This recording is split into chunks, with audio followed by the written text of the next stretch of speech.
Lesson 1-9, Patterns, Equations, and Graphs. So in this lesson, we're going to use tables, equations, and graphs, all three of these ways, to describe relationships. All right, here we go. In our last lesson, we talked about how if I have an equation, not like that.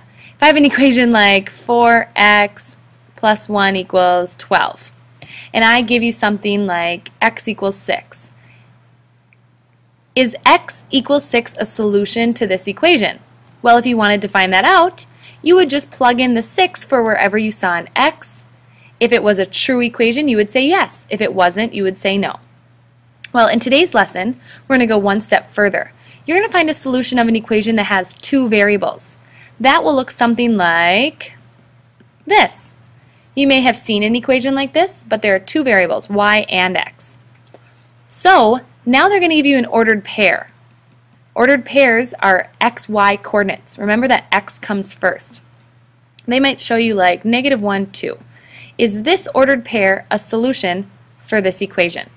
Well, now you take the x value of -1 and you put it in to where you see x, and you take the y value of 2 and you put it in for where you see y, and you still solve just like you normally would, and you see if this ordered pair works or not. Let's do an example. Y equals 4x is our equation. They want us to see if 3, 10 is a solution. I'm going to put 3, since 3 is the x, into my equation right here. So I have 4 times 3, and my y is 10, so it equals 10. 10 equals 12, because 4 times 3 is 12. Well, that is not true. So I would say that no, that ordered pair is not a solution. Let's do another one. Same equation, y equals 4 times x. Let's use 5, 20. If I put 20 in for y and 4 times 5 for the x, well, 20 does equal 20. So yes, that ordered pair is a solution. All right, in this problem we're going to show how we can use tables, equations, and graphs to represent a relationship.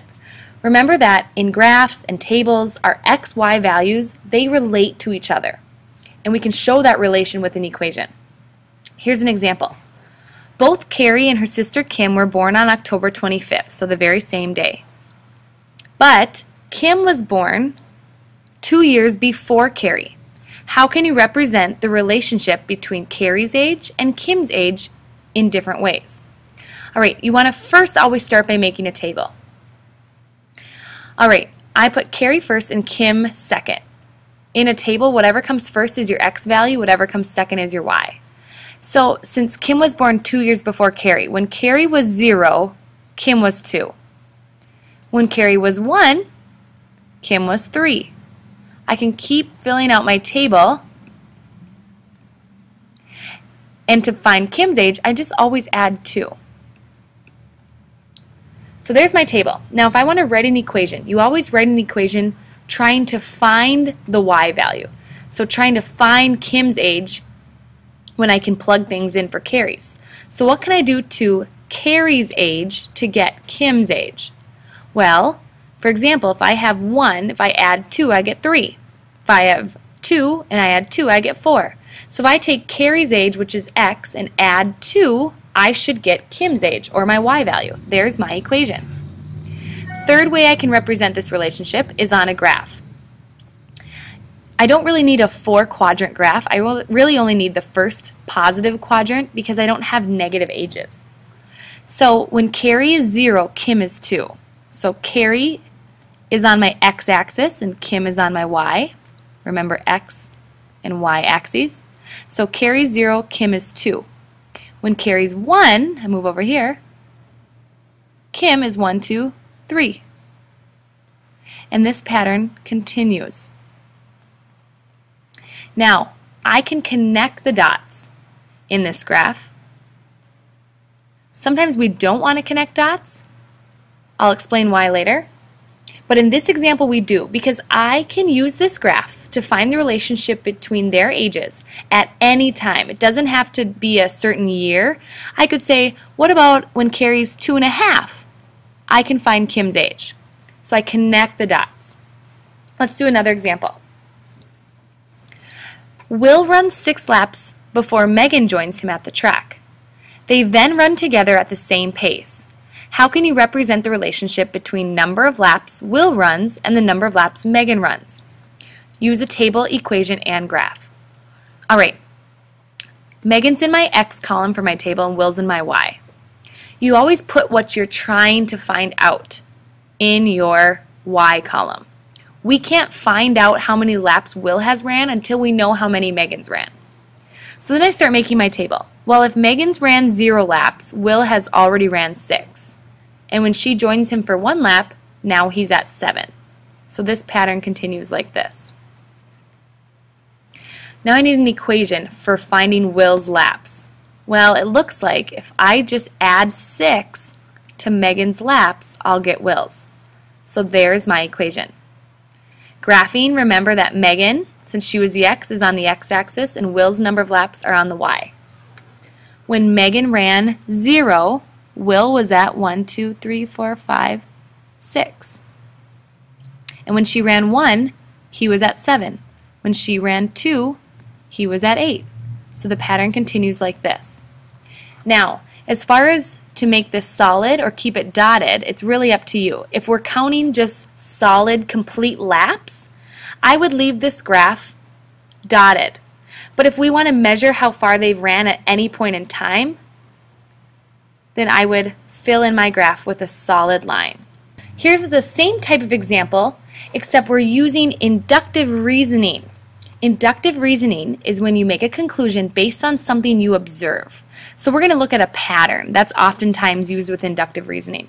We're going to do the same thing. We're going to make a table, equation, and graph. In this table, they've already done it for you.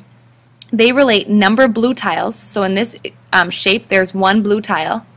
I think this is covering it. Yep. And in the Y column, they have number of total squares. So there's 1 blue tile for every 9 squares. So then if I have 2 shapes, now I have 2 blue squares, which is right here, and I have 18 total squares. And this pattern continues.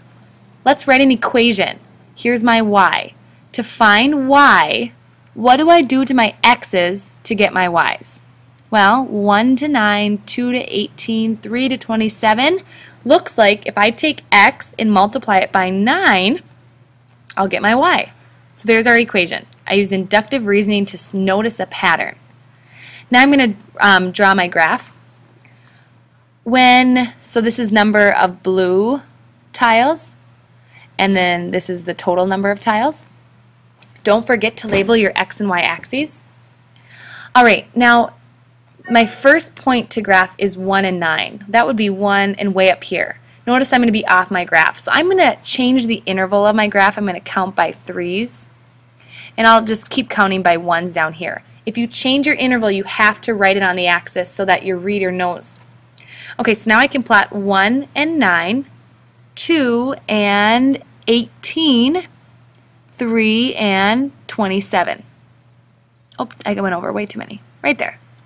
Now, since we're talking about shapes, whole shapes, not half of a pattern or half of a shape, I'm going to leave this graph dotted. I'm not going to fill it in with a solid line. So I'm going to leave it just like that.